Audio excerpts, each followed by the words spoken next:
Film kali ini kita akan masih membahas film The Call Part 2. Cerita berlanjut bahwa Seon membaca di media bahwa pelaku pembunuhan yaitu Yong-suk dipenjara seumur hidup dan mengetahui kebenarannya. Kemudian Yong-suk mencoba menyuruh Seon mencari bukti-bukti apa saja yang bisa dijadikan polisi barang bukti. Seon berhutang budi kepada dirinya karena telah menolong ia untuk menghidupkan kembali ayahnya.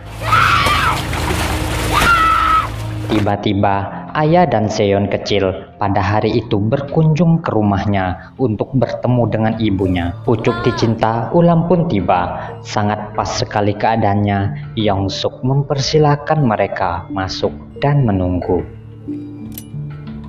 Pada hari itu juga, hari di mana ayah Seon mengajarkan menyetir mobil untuk pertama kalinya. Setelah beberapa saat, tiba-tiba ayahnya menghilang dari dunia itu, bertanda bahwa telah dibunuh oleh Yong-suk pada masa lalu.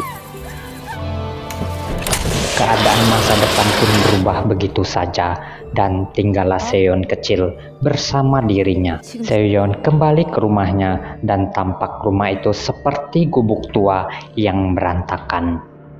Ditelepon oleh Yong-suk bahwa dirinya yang kecil telah disandra olehnya. Ia pun mengamuk kepada Yong-suk dan mengancam membunuhnya karena telah membunuh ayahnya. Yong-suk memberinya waktu 1 jam untuk menemukan barang bukti apa saja yang bisa dijadikan ia sebagai tersangka pembunuhan untuk dimusnahkan secepatnya.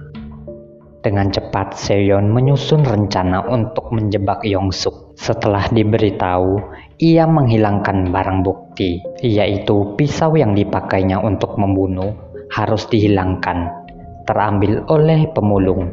Setelah di TKP untuk dijebak bertepatan pada jam 5 sore, gedung yang disinggahnya meledak karena Seon telah mencari informasi terlebih dahulu.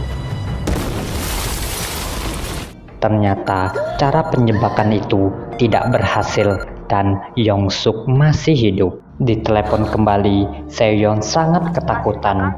Ia berbicara dengan dirinya sendiri di masa lalu. Kemudian Yong-suk mengancamnya dengan merebus air yang mendidih. Mengaku salah dan memohon ampun karena ia tidak bisa berbuat apa-apa lagi. Tidak kenal ampun, Yong-suk menyiram anak itu dengan air mendidih. Otomatis kulit pada Seon pun menjadi melepuh, kepanasan dan kesakitan. Ada cerita di balik kebakaran yang menewaskan ayahnya masa lalu.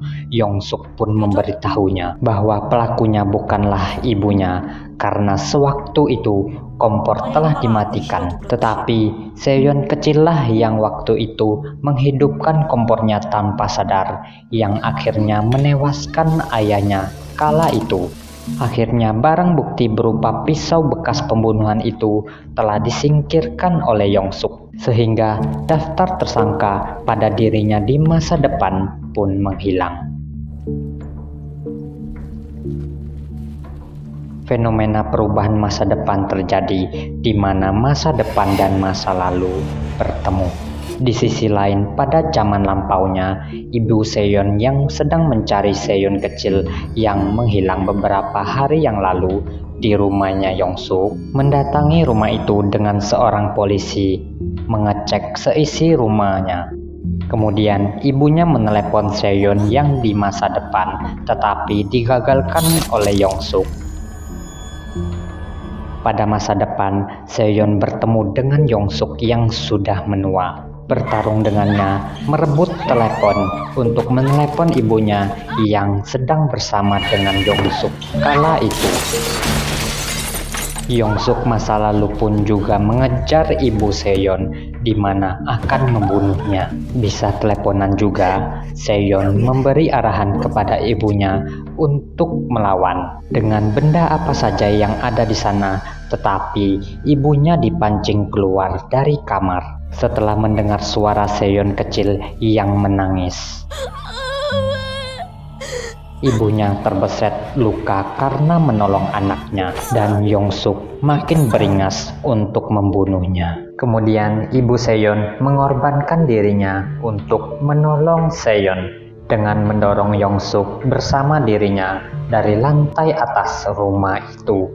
Dengan cepat Seon mencari ibunya pada kehidupan sekarang di rumah sakit di mana sebelumnya dirawat. Setelah mencari ke sana dan ke sini di rumah sakit itu, ibunya pun tidak berada di sana. Lalu ia pergi ke makam ayahnya dan menangis di sana karena telah berdosa menyalahkan ibunya. Tiba-tiba ibunya datang menghampirinya, terlihat sangat sehat.